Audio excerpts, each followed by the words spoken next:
Good morning, welcome back to our channel refreshing মাইন্ডে তোমাদের সবাইকে মোস্ট ওয়েলকাম। আর যারা নতুন আসছো তোমাদেরকেও মোস্ট ওয়েলকাম। তো আজকে নিয়ে চলে এসে একটা নতুন হট কফি নিয়ে আসি আজকে। তো তোমরা আমার সাথে থেকে পুরো ভিডিওটা দেখো, স্কিপ না করে। চো let's go. Roasted coffee beans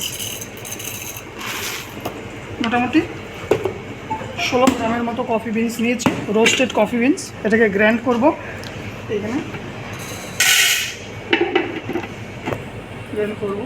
grand size করা আছে, 2.5 করা আছে। গ্র্যান্ড হয়ে গেছে। তো এখন making process is how to make a good cappuccino as a winter cup coffee. ওকে, ওটা ফিল্টার নিয়ে কফি পাউডার নিয়ে নিলাম মোটামুটি 16 গ্রামের মতো। কোনো এটার মধ্যে দুটো শর্ট বেরোবো,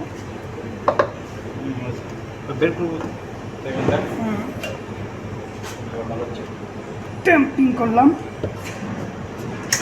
ফার্স্ট ফ্ল্যাশ মেরে জলটাকে বের করে নিতে হবে। তারপর কফির জন্য সবসময় কাপকে উল্টো করে গরম করে নিতে হয়, গরম জল দিয়ে। কেন? কারণ কাপ ঠান্ডা থাকে, ওয়েদারও মানে ঠান্ডা আছে, নাহলে কাস্টমার বলবে যে কফি ঠান্ডা দেওয়া হয়েছে। গ্লু করে সেট করে দিয়েছি। তো ক্যাপুচিনো একটা, আরেকটা কনসেন্ট্রেট এক্সট্রা আছে।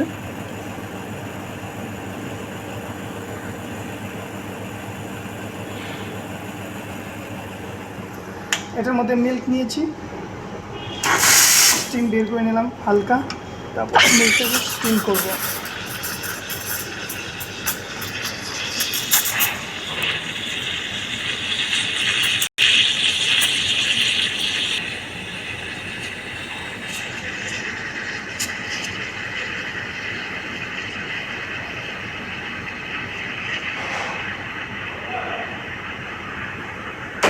ফর্ম হয়ে গেছে। অ্যারাউন্ড এটা টেম্পারেচার থাকবে যে গরম করেছি, মোটামুটি 65 to 70 ডিগ্রি সেলসিয়াসে গরম থাকবে। তো এখানে ফর্মটা যতটুকু হয়েছে অ্যাকচুয়ালি, তো ওটা অনেক বেশি হয়ে গেছে। তো আমি একটু আলাদা করে রেখে দিলাম। তো ক্যাপুচিনো বানাচ্ছি, ইজ ইট লাতে আর্ট সমেত।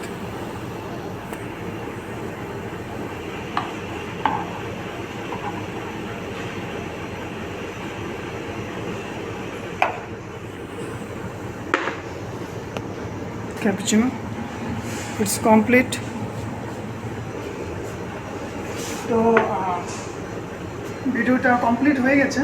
তো আজকের এই যে হট কফিটা বানিয়েছি ক্যাপুচিনো, তোমাদের কেমন লেগেছে তো অবশ্যই কমেন্টস করে জানাবে। আর যদি ভালো লেগে থাকে তাহলে অবশ্যই লাইক, শেয়ার, কমেন্টস আর সাবস্ক্রাইব করবে। পাশে থাকা বেল আইকনটি অবশ্যই প্রেস করবে, ভিডিওর ফার্স্ট নোটিফিকেশান তোমাদের কাছে পৌঁছে যাবে।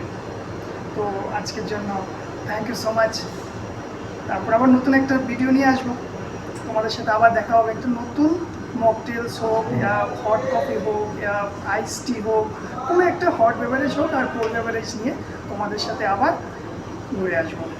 তো আজকের জন্য thank you so much for watching.